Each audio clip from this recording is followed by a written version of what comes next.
Krishna Krishna Hare Hare, Hare Ram Ram. 76e chapitre, la libération de Shalva. Après s'être entretenu avec le conducteur de son char, que nous avons déjà identifié comme le fils de Daruka, Pradyumna pouvait voir la situation dans son ensemble. Il se rafraîchit la bouche et les mains avec de l'eau et s'armant soigneusement d'arcs et de flèches, demanda à son conducteur de le mener à proximité du commandant en chef des armées de Shalva.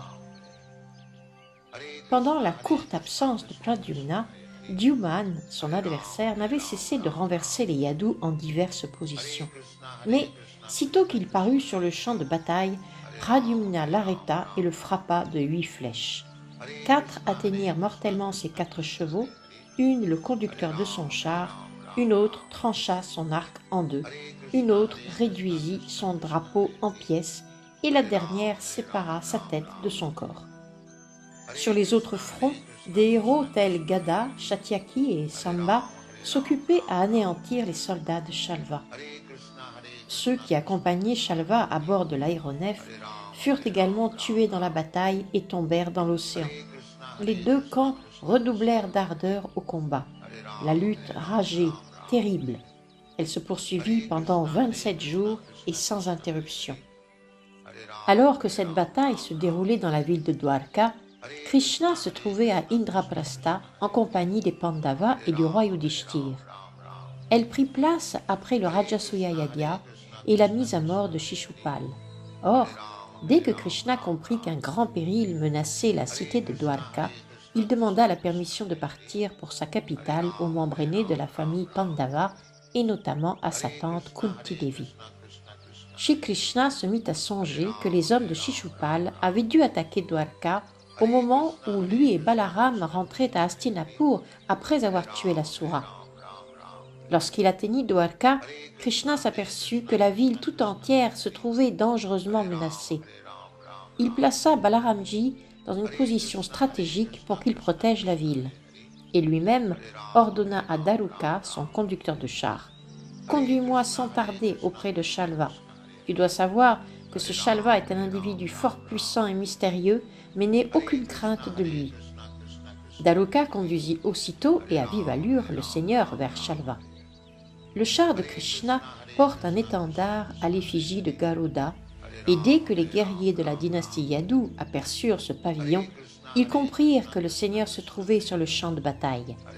Presque tous les guerriers de Shalva avaient déjà été mis à mort.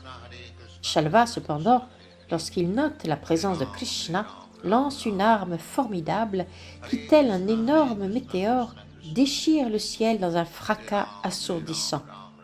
Si vive sa radiance que le firmament tout entier s'illumine. Mais dès que Shri Krishna parvient sur les lieux, d'une seule flèche, il brise en 1000 et 1000 morceaux l'arme formidable de Shalva. Shri Krishna frappe ensuite Shalva de 16 flèches et par des averses de traits enveloppe son vaisseau, tout comme le soleil enveloppe l'immensité d'un ciel sans nuages des innombrables molécules qui forment sa radiance. Shalva riposte d'un coup terrible au flanc gauche de Krishna, du côté où il porte Sharinga, son arc, lequel glisse de sa main. Ô merveille! Les hauts personnages et les devas qui observent la bataille deviennent extrêmement troublés et s'exclament « Hélas! Hélas !» Shalva crut qu'il avait remporté la victoire et d'un rugissement, il adressa ces mots à Krishna. « Krishna, quelle crapule tu fais! Tu as ravi Rukmini par la force et en notre présence même.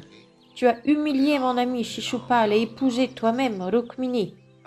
Puis dans la grande assemblée du sacrifice Rajasuya de Maharaj Yudhishthir, tu as profité d'un instant d'égarement de ce même ami pour le tuer. Tout le monde pense que tu es un grand héros et que nul ne peut te vaincre. Mais il te faudra maintenant démontrer ta force. Je pense que si tu restes devant moi un instant de plus, je vais de mes flèches acérées t'envoyer en un lieu d'où tu ne reviendras jamais. » Et Shri Krishna de lui répondre « Sot que tu es, Shalva, tes paroles ne sont qu'inepties. Tu ignores que la mort plane déjà sur ta tête. Les vrais héros ne s'abreuvent pas de mots, ils prouvent leur vaillance par des promesses. » Ayant ainsi parlé, Krishna en grand courroux empoigne sa masse et frappe Shalva à la clavicule d'un coup si violent qu'il provoque chez sa victime une hémorragie interne. Shalva se met à trembler comme s'il allait s'affaisser, terrassé par un froid glacial. Cependant, avant que Krishna ne puisse le frapper à nouveau, Shalva, usant de ses pouvoirs surnaturels, se fait invisible. Quelques instants passent et un mystérieux inconnu se présente devant Shri Krishna. Agité de pleurs sonores, il s'incline devant les pieds pareils au lotus du Seigneur et lui dit « Parce que tu es le fils le plus chéri de ton père Vasudeva, ta mère Devaki m'a envoyé pour t'informer de ces malheureuses nouvelles. Ton père a été fait prisonnier par Shalva et emmené de force au loin. Il s'est saisi de lui comme un boucher s'empare sans merci d'une bête. » En apprenant ces nouvelles, Krishna se sentit tout d'abord profondément troublé, à la façon d'un homme ordinaire. Sur son visage apparurent des signes d'affliction, et il se mit à pleurer sur un ton pathétique. « Comment une telle chose a-t-elle pu se produire? Mon frère Balaram se trouve là-bas, et personne ne peut le vaincre. Je lui ai confié la garde de Dwarka, et je le sais, toujours alerte. Comment Shalva aurait-il pu pénétrer dans la cité et s'emparer de mon père de cette manière? Quel que soit son pouvoir, Shalva a ses limites. Comment pourrait-il donc vaincre la puissance de Balaramji et ravir mon père, comme le décrit cet homme? Hélas, le destin est somme toute bien puissant. » Tandis que Shri Krishna s'absorbait dans ses pensées, Shalva emmena devant lui un captif ressemblant en tout point à Vasudeva, son père. Mais cette apparition, comme celle du mystérieux inconnu, n'était qu'un tour de Shalva, produit de ses pouvoirs surnaturels. Shalva s'adressa à Krishna. « Tu n'es qu'un vaurien, Krishna. Regarde, voilà ton père, celui qui t'a donné le jour, et par la grâce de qui tu vis encore aujourd'hui. Vois maintenant comment je vais le tuer. Si tu jouis d'une puissance quelconque, essaie donc de le sauver. » Le rusé magicien Shalva tranche à ces mots la tête du faux Vasudeva. Sans la moindre hésitation, il s'empare du cadavre et monte à bord de son vaisseau. Shri Krishna est Dieu, la personne suprême. Il se suffit pleinement à lui-même. Cependant, comme il joue le rôle d'un être humain, le voilà pour un moment soumis à un état de complète dépression, comme s'il avait véritablement perdu son père. Mais dès l'instant d'après, Krishna comprit que l'arrestation et la mise à mort de ce dernier étaient le fruit de la magie de Shalva apprise auprès de l'Asura Maya. Retrouvant sa juste conscience, le Seigneur put voir qu'il n'y avait nul messager, ni tête de son père, mais simplement que Shalva avait quitté les lieux dans son aéronef, voguant dans les cieux. C'est alors que le Seigneur se mit à penser sérieusement qu'il fallait tuer Shalva. La réaction de Krishna au cours de l'incident ici décrit porte à controverse parmi les grands sages et érudits. En effet, comment Krishna, Dieu, la personne suprême, source de toute puissance et de toute connaissance, peut-il ainsi connaître l'égarement? L'affliction, le chagrin et l'égarement sont le propre des âmes conditionnées. Comment pourrait-il affecter l'être suprême, tout de savoir, de puissance et de splendeur? En vérité, il s'avère tout à fait impossible que Shri Krishna ait été trompé par les tours de Shalva. Il voulait tout simplement, dans le cadre de ses divertissements, agir tel un homme ordinaire. Les grands saints et sages que toujours absorbe le service de dévotion offert aux pieds pareils au lotus de Shri Krishna, et par quoi ils ont atteint la plus haute perfection de la réalisation spirituelle, transcendent les égarements relatifs à une conception corporelle de l'existence. Or, comment chez Krishna, le but ultime de l'existence pour tous ces saints personnages, aurait-il pu se trouver sujet à l'égarement devant la magie de Shalva? On se doit donc d'en conclure que l'égarement de Krishna n'est qu'une autre manifestation des excellences de sa personne suprême. Croyant que Krishna avait été mis en déroute par sa magie, Shalva s'encouragea et entreprit d'attaquer le Seigneur avec une énergie et une puissance redoublées en projetant sur lui des torrents de flèches.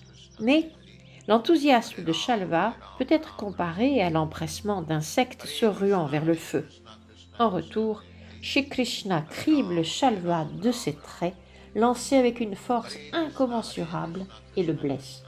L'armure, l'arc et le casque incrustés de joyaux de l'Asura volent en pièces.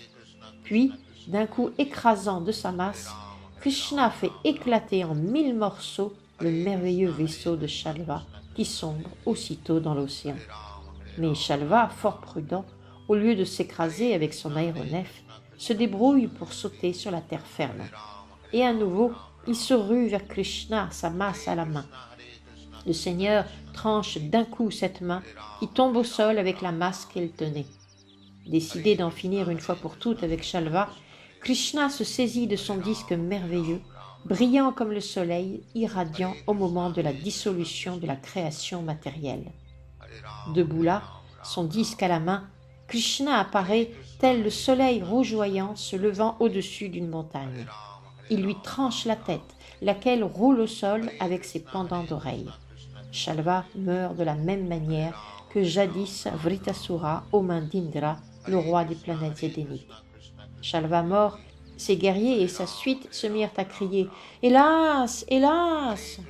Et pendant que se lamentaient ainsi les hommes de Shalva, les dévas des planètes édéniques lancèrent en pluie des fleurs sur Krishna et annoncèrent sa victoire en battant du tambour et en soufflant dans leurs bugles. Mais à ce moment précis, d'autres amis de Shishupal, comme Dantavakra, font irruption sur la scène, désireux de s'opposer à Krishna et de venger Shishupal. Ainsi, lorsque Dantavakra se présente devant le Seigneur, il est en furie. Ainsi s'achèvent les enseignements de Bhaktivedanta pour le 76e chapitre du livre de Krishna, intitulé « La libération de Shalva ». Hare Ram, Ram Ram, Hare Krishna, Krishna Krishna, Hare Hare. Hare Ram, Ram Hare. Hare Krishna, Krishna Krishna, Hare Hare. Hare Ram, Ram Hare. Hare Krishna, Krishna Krishna, Hare Hare. Hare Ram, Ram.